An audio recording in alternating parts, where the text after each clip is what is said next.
So I'm going to cheat a bit, and some of the things I'm saying might not be connected to the presentation, so bear with me. Because I'm speaking about social media, and it's very difficult to photographically capture social media. So yeah, social media. And I think I'm just going to start with one thing. I think most of us here, at least most of us here, are on social media one way or another.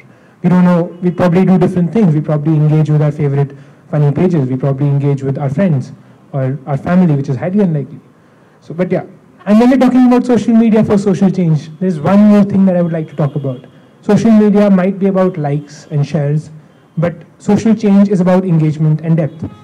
So what we're talking about here is something different, is one level ahead of what we're already doing.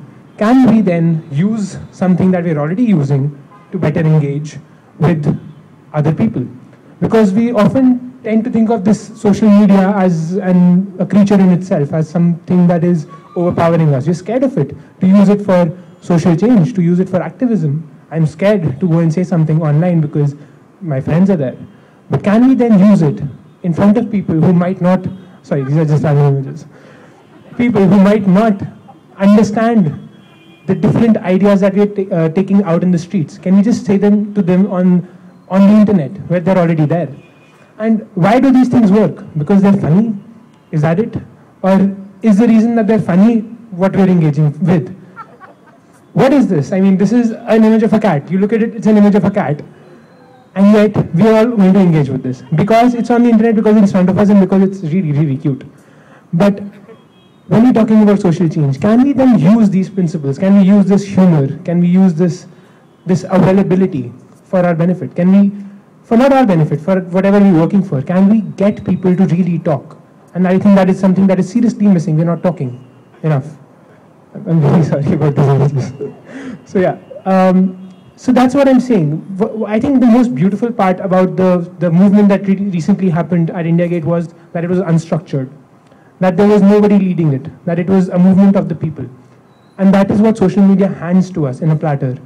It's a platform with people, with nobody interfering but the people. You're not talking to social media, you're talking to your friends, you're talking to people you've never met before. And can you talk to them about women's rights? Can you talk to them about sexuality? Can you go on social media and perhaps say, you know, some organizations are doing something. Can you really say, I am standing for women's rights, I'm standing for equality or equity?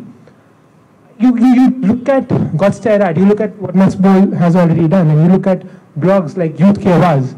What does that give you? I think this image is long, but the most important part of this image is what is below it. Thanks for giving me hope. What social media allows you to do is give you a platform to talk to people and inspire hope. Maybe you can't do the things you do offline, online, but what you can do is talk to people very well. And I know I'm saying talk a lot, but that's what we do. And another thing that it gives us is people are already there. People are already talking about different things, and they are going to talk, and they're going to share things, and they're going to post things to each other's worlds. Can we influence what they're talking about? Can we really do a culture shift is what I'm talking about. Because a culture is already created on the internet. On Facebook, you will find all kinds of memes already being shared. Can we then influence these memes to talk about what we are talking about, to talk about things that are actually relevant to things around us, to sexual harassment?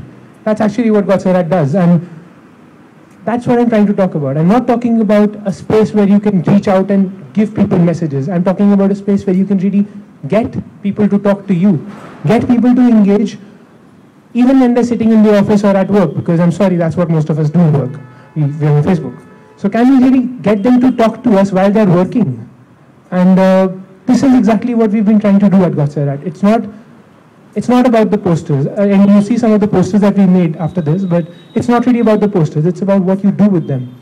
It's about, can these posters then reach out to you and inspire you, or maybe just, you know, trouble you, or maybe just irritate you enough to say something about it. And the idea is not to reach out to people who already know women's rights, who already know what we're talking about. The same people we meet on every single protest, which is why I love this protest, because it is different. It consists of people I've never met before. So can we really, you know, then reach out to these people and talk to them about what I want to talk about, what I work on, is something that I'm trying to ask. Can we use this humor and really, can I provoke you to say something to me? Because I want to reach out to you if you don't care about what I'm trying to say. I do not want to reach out to you if you already agree with me. What's the point? And that is what social media gives us, confrontation, which I personally believe we shy away from. In offline spaces, we shy away from confrontation. We go into protests, but we'll never go out alone. We will go if somebody else is going with us. And that is something social media does very well. It allows you to confront people without really being worried about what they're going to think about you, because you just say it and get away with it. But that's not it, is it? It's our friends there. I mean, if I stand for something, if I share something because it's funny with my friends, and I've experienced this before, by the way, which is why I keep talking about it. One of my friends, very personal story, and I'm going to run through it, shared one of our posters because it was funny. And I know him for a very long time because he's been a complete, let's say, for the lack of a better term, a-hole, for the longest time in school. So he just shared a poster, actually not this poster, the next one, because it was funny on his wall. And he did not have anything to do with women's rights. And what I saw was somebody came up to his wall and said, "What shit are you sharing?" And he started defending it simply because it was his wall. Simply. No other reason. But then, he's been there. He's been on the page since then. He's been talking and he's been engaging. He's been sharing things. And he has developed a stance over it simply because he found something funny. Now, can we use this? Can we talk to people who do not care about women's rights, but care about, say, art, say, graphics, say, humor, say, people who are funny? Can we get them to then talk to us about things that we are already talking to other people about? But the beauty about social media is, this is something I want to say. I think everybody should come online and like us now, because I've been talking about this for a very long time. Facebook.com/Godstead and Facebook.com/DelhiYouth. So really, I think the most beautiful thing about social media is what I'm doing right now. It's reaching out to a lot of people in one go. And I don't not get these spaces every day, but I definitely get to go on Facebook every day, which is pretty much the same thing nowadays. So thank you.